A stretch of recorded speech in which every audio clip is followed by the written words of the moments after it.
Bonjour chers fidèles abonnés d'Alliance TV. Je vous souhaite vous voir en bonne santé, que mon Dieu vous protège et vous garde, en vous demandant déjà d'ores et déjà de partager et de vous abonner massivement, de partager nos émissions pour nous permettre à ce que nous puissions être en temps et en l'air, de vous donner, vous retrouver des informations comme celles que je vais vous montrer ici.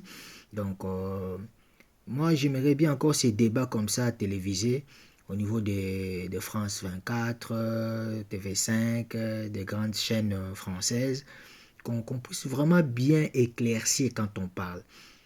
On veut comparer Poutine à ce qu'il fait, malgré tout les autres pays sont contre pour reconquérir en fait les anciens, je vais dire, frontières, alors que on veut comparer Poutine et Kagame,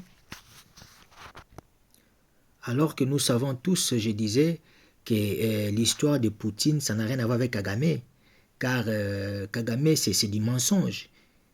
Kagame, il y a des terrains, des coins où ça appartient au Congo, Kinshasa, qu'on a laissé. Si on veut, s'il y a quelqu'un qui veut aujourd'hui récupérer, réclamer ces territoires, c'est la RDC, ce n'est pas le Rwanda.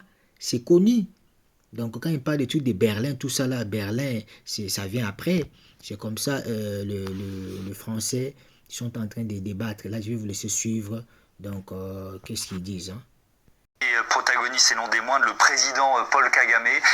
Nicolas Normand, quelles sont ses motivations profondes? Est-ce que justement il veut aller jusqu'à la capitale de la RDC? Cette question est importante. C'est l'acteur principal puisque c'est lui qui a déclenché le conflit, c'est lui qui a envahi le Congo RDC. Ses motivations, c'est de revoir, à mon avis, d'une manière ou d'une autre, les frontières établies par la conférence de Berlin en 1885. C'est-à-dire qu'il a une visée territoriale de prédation sur l'est de la RDC. Alors bien sûr, aujourd'hui, on ne peut plus changer les frontières aussi brutalement, même si Poutine essaye de le faire dans le cas de l'Ukraine. Donc il utilise un groupe mais quand tu parles comme ça, même si aujourd'hui on peut changer, c'est comme si il a raison de dire que voilà, les territoires sont entrés à Kinshasa, c'est faux. Pourquoi faire? Pour que le M23, qui représente le Rwanda, ait une tutelle et administre cette zone pour le compte du Rwanda. Donc il veut en fait dominer cette région de l'Est de la RDC à travers ce groupe armé. C'est clair.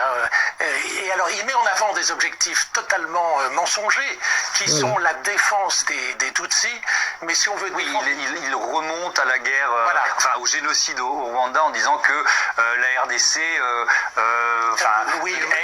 aide ou maintient des génocidaires dans son pays. Oui, la RDC même persécuterait les Tutsis congolais. Seulement, en envoyant une milice composée de Tutsis, le M23, c'est pas le meilleur moyen de protéger les Tutsis localement, bien évidemment.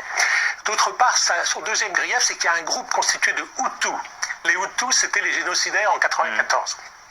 Une partie de ces génocidaires se sont réfugiés au Congo en 1994.